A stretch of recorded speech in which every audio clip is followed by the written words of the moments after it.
Hey, what's going on? Welcome back to the next video. So this video, basically,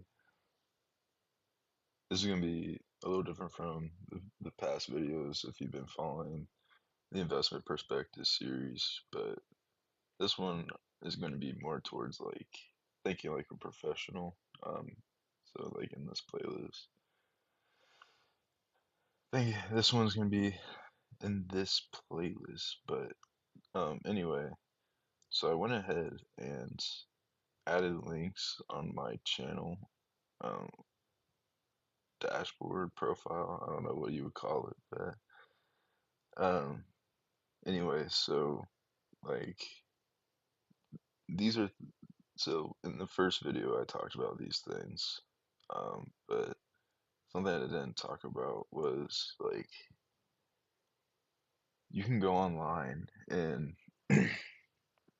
like you can see asset managers and presidents, CEOs of companies, and like you can look at like the hedge funds or like the investment bank and like things of that nature. And you can look at their CEOs and their asset managers and portfolio managers, and you can look these people up, and you might even be lucky enough to find that they do like podcasts or like in this case, Howard Marks um, is a great friend of Warren Buffett. Um, Howard's been an investor, I think he, since like the 1980s. Oh man, butchered his name. Whoops.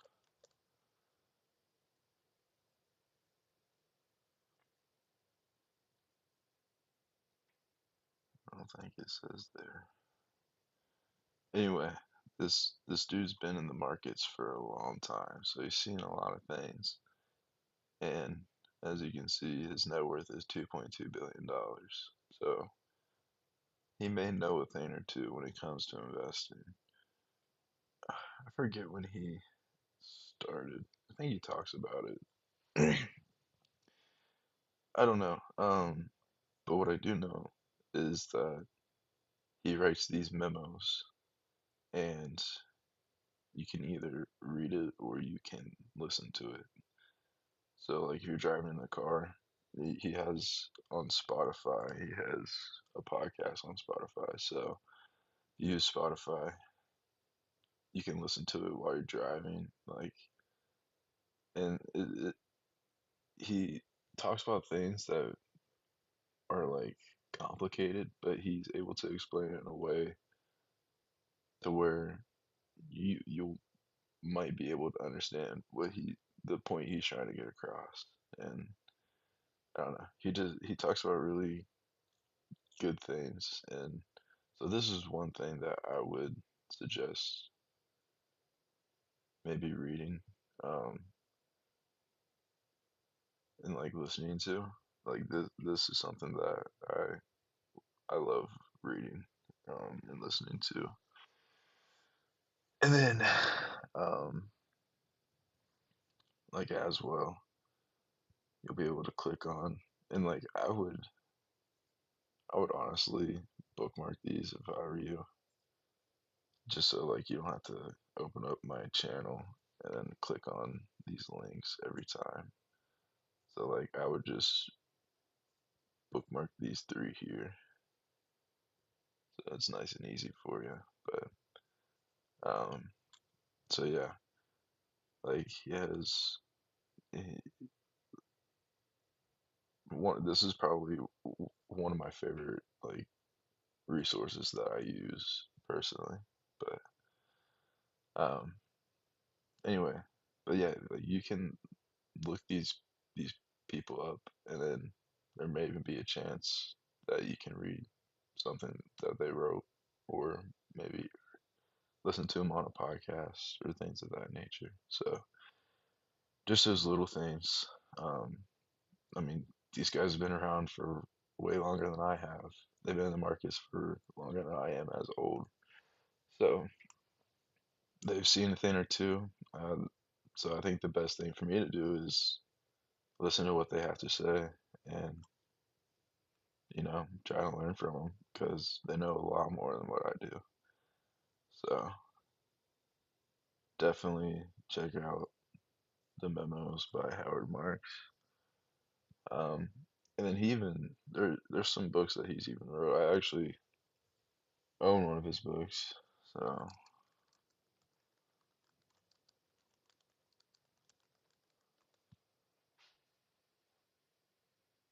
the most important thing for a thoughtful investor, uncommon sense for the thoughtful investor. So like how I was talking about like that single level thinking and then the second level thinking or first level thinking and second level thinking.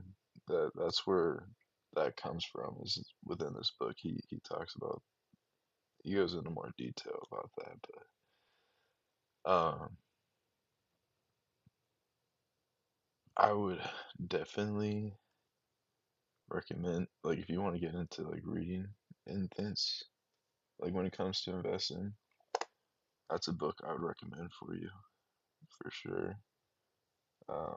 Another book I would recommend is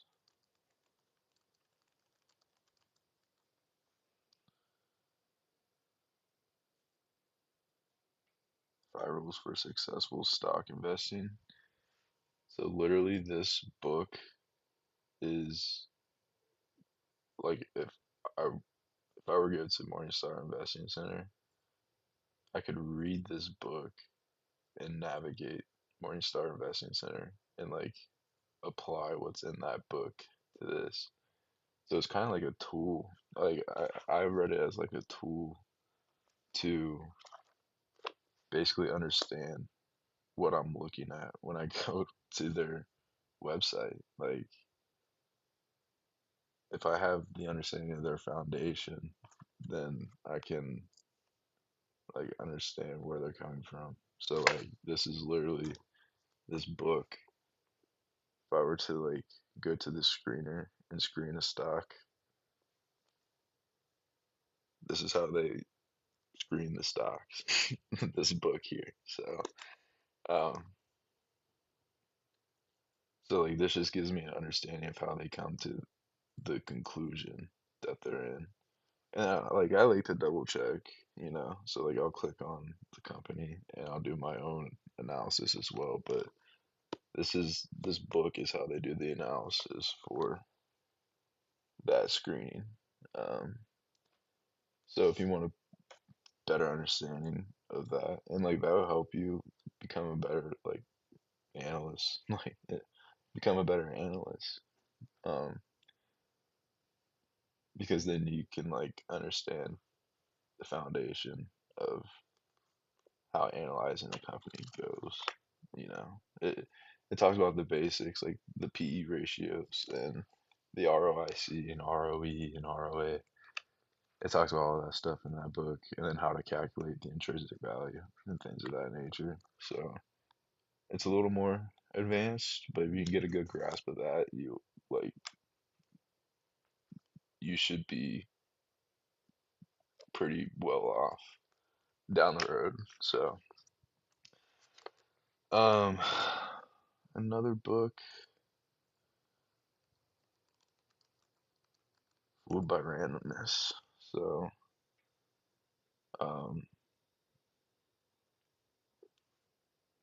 there's a lot of randomness when it comes to the markets and investing. Actually, I was just looking at this.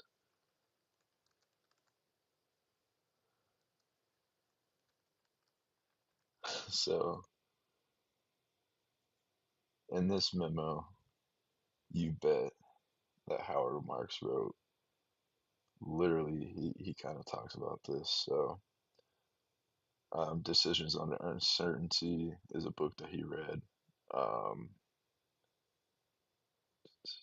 so, He says that the best and most lasting thing that he took away from that book is that the first thing that he remembers learning in college was the observation that you can't tell the quality of a decision from the outcome. So what he's saying is that you can't really tell like if your decision was right or wrong. Like you can't tell how right or how wrong you were. So like you can't tell the quality of a decision from an outcome. And then he goes on, Grayson explained, you make the best decision you can based on what you know. But the success of your decision will be heavily influenced by A, relevant information you may lack, and B, luck or randomness. So, fooled by randomness. This book kind of goes more into detail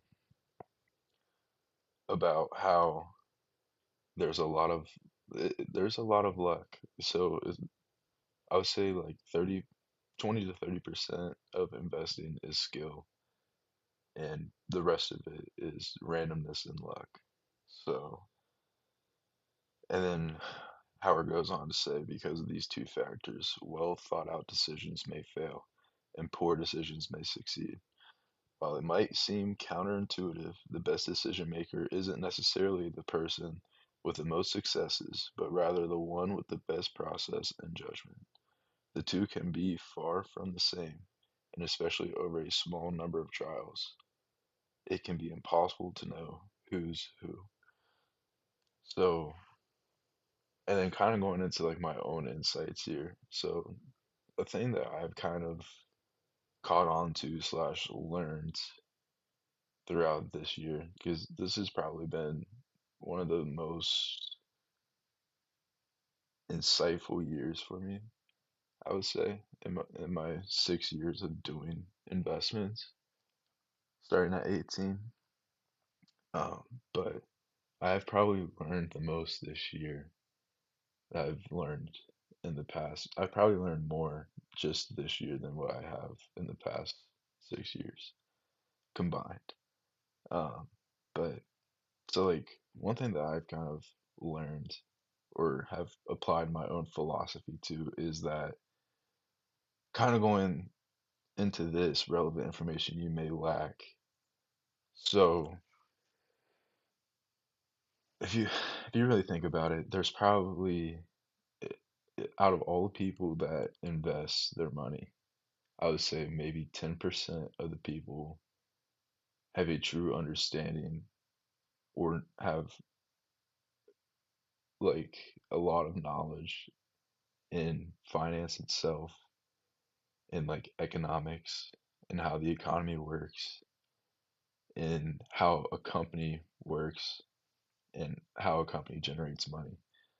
I would say probably 10% of all the investors in the world probably have a true understanding of those things. And then I would say the other 90% have no idea, or maybe they have first level thinking. 90% of the people are first level thinkers, while 10% are second level thinkers.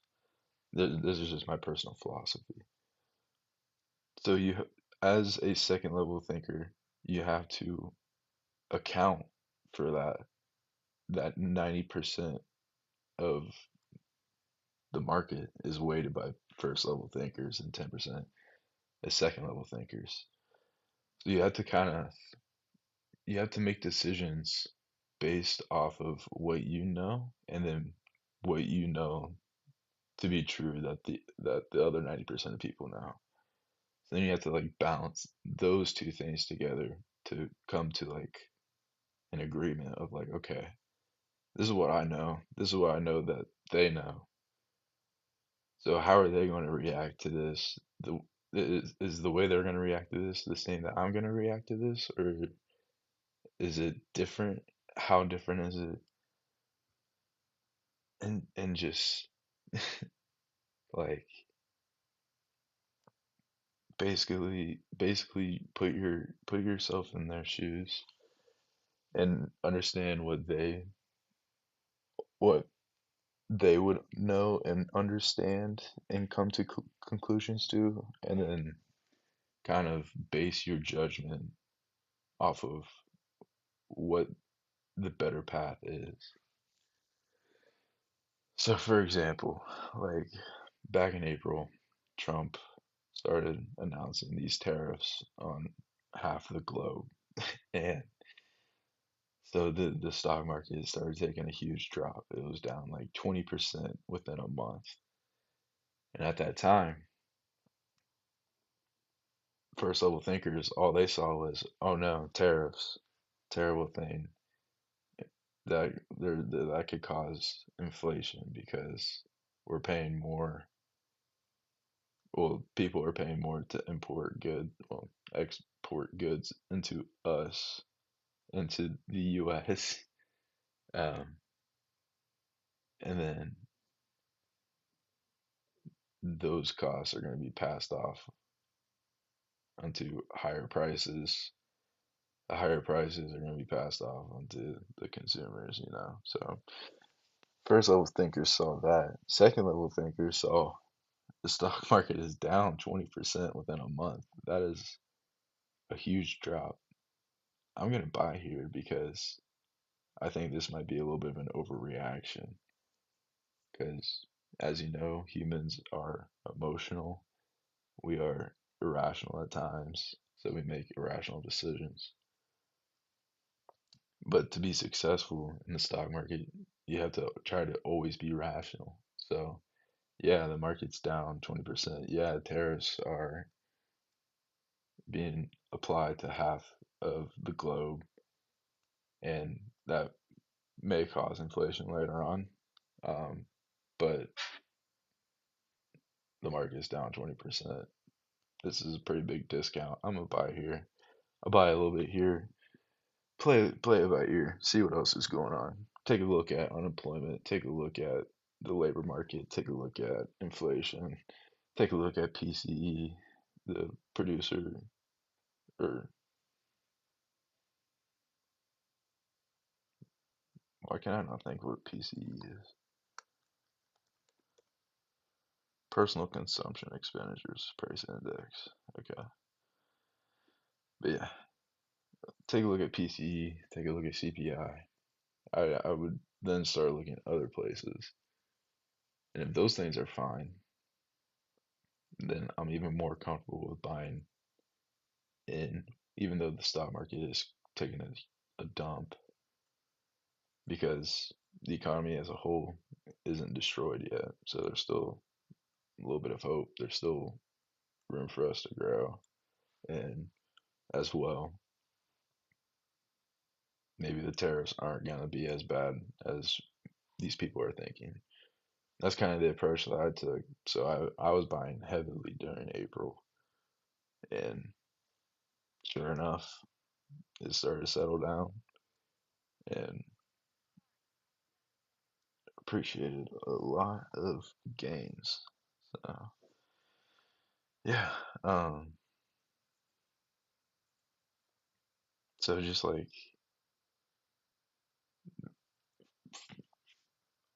but taking like going back to that, was that a lot of luck? Was I fooled by randomness? Like, you know, so you just have to be aware that you're not always going to be right, but your rationale may be maybe your rationale is good and is the better choice, but it may not play out that way. So just be aware that there's luck plays a factor as well as randomness. Um, but you can combat this by finding companies that are on a discount and you're taking on less risk of losing value because you're buying it at a cheaper price already. The stock price has already dropped, so you're all you're doing is trying to time the bottom, basically. So buying it at a cheap price, you want to buy low and sell high. So when a stock price is down 50%, you're buying low. That's all I can say. But um, yeah. So Fooled by Randomness, another good book that I would suggest reading. Um, and then what some people may consider the Bible of value investing, The Intelligent Investor by Benjamin Graham. Benjamin Graham is one of the founding fathers of value investing, which is trying to find those stocks that are trading at a discount beneath their intrinsic value and, you know, trying to buy it at a cheap price and holding it long term to try to appreciate gains. So, yeah, a lot of people say that this is like the Bible for value investing, which I can see where they're coming from, but um, yeah, another good read if you're interested in literature. Another book that I don't own yet, but I am wanting to read is Mastering the Market Cycle by Howard Marks. I guess. So the book teaches you how to identify and master the cycles that govern the markets, providing insights into the patterns of ups and downs that influence not just economics, markets, and companies, but also human psychology and investing behaviors. So Howard Marks is really big into investor psychology. So if you want to learn more about investor psychology, read his memos because I feel like every memo he mentions the psychology of investors. So he talks a lot about investor psychology, and in a in an interview he even says that like investor psychology is part of his foundation, like a big part of his foundation to his investment philosophy. So um, it plays a vital role into your decision making because if you can understand when people are being rational and when they're being irrational, that can help you make better decisions as well. Um, but the next book that I don't own, but I have read because it was lent to me by one of my mentors is Why Modes Matter. So really this book is what got me into a deep dive of Morningstar and finding out about this Morningstar Investing Center through the library. I spent hours because it's just like the way that they approached this was just it was I don't know how to explain it. Like I would have never thought of this analogy before, like using a company as like a castle and then the things that go into the company as like a moat.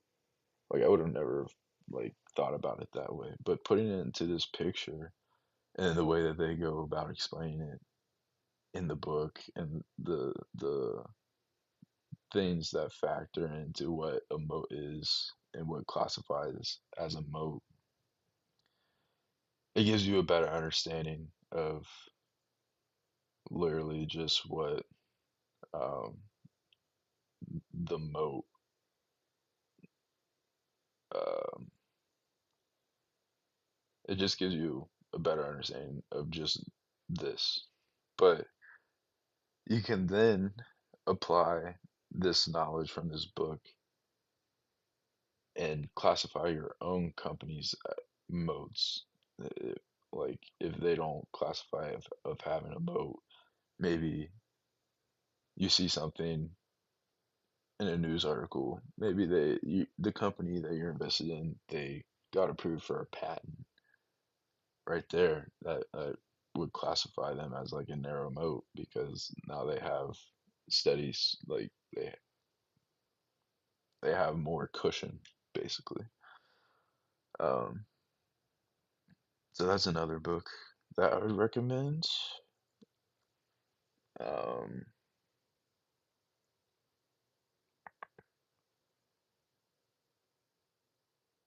Another book that I have on my list is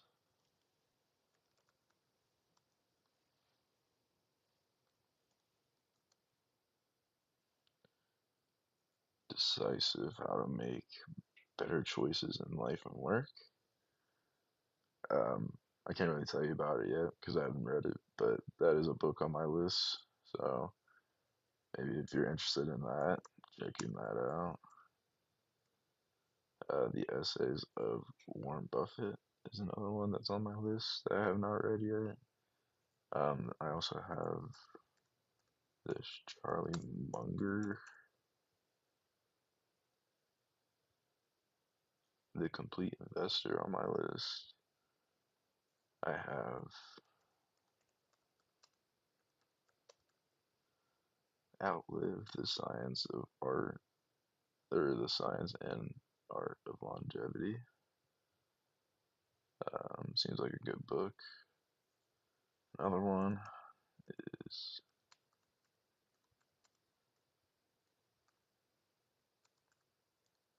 The Fate of Rome.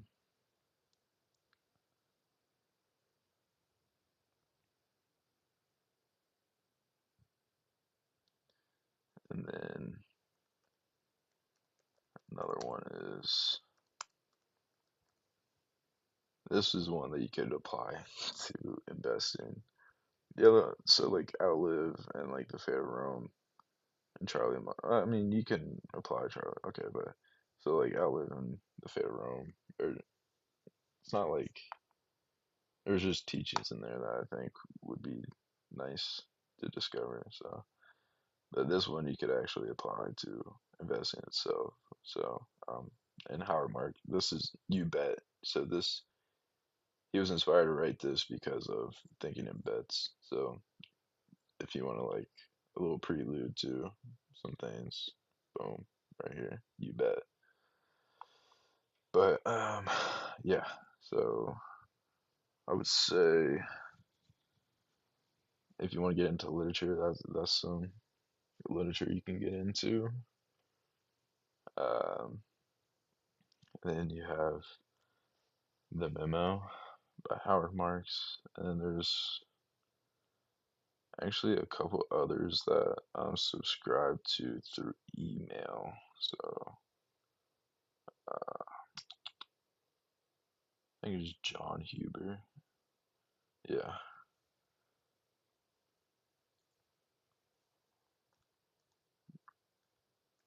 John Huber.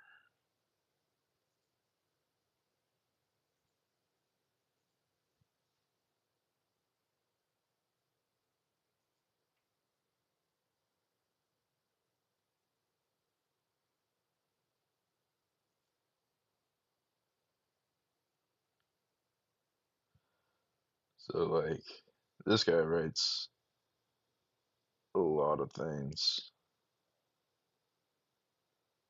like a lot of analysis. So and then posts them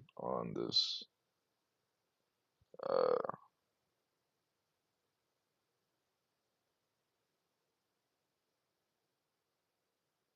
on this base hit investing Substack. Um, and then once again,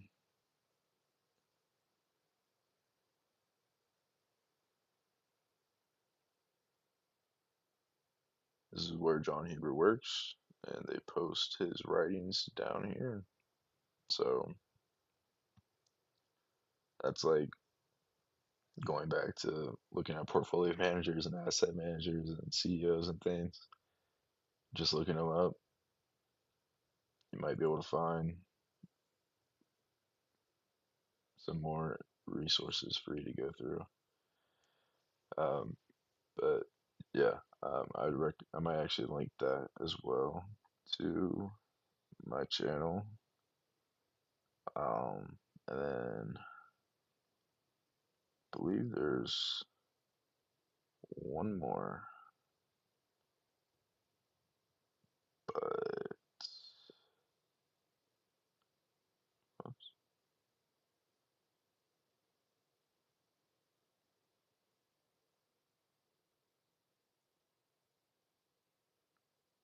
sorry. Give me 1 second. I think there's one more at least.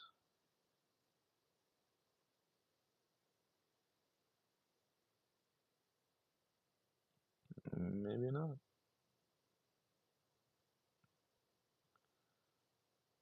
Um,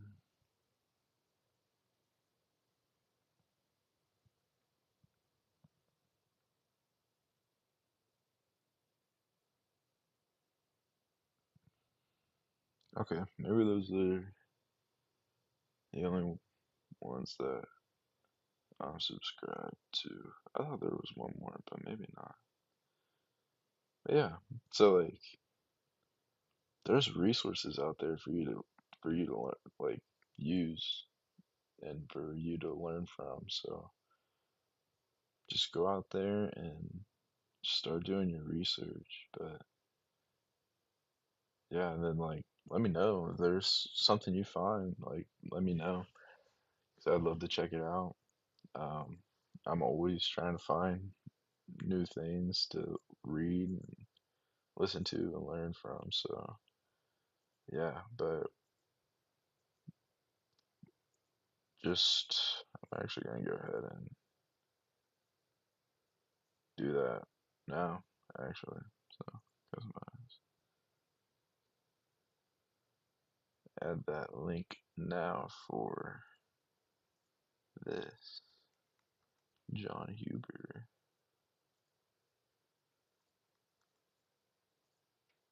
Whoops. Actually, I think no, that's not. Okay, John Huber.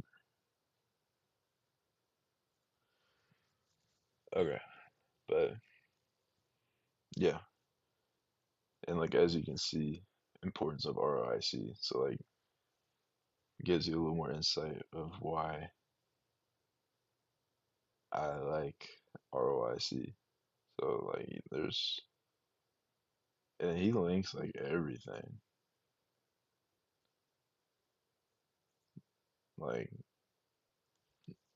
so if you go through this, you can really just get into a rabbit hole if you want to keep going. But yeah. So I hope that this was a helpful video for you. Um, yeah. If you have any questions, or like I said, if you find some resources that you feel like sharing, please share them. I would love to check them out. So, yeah, thanks for watching, and I'll catch you in the next one. Peace.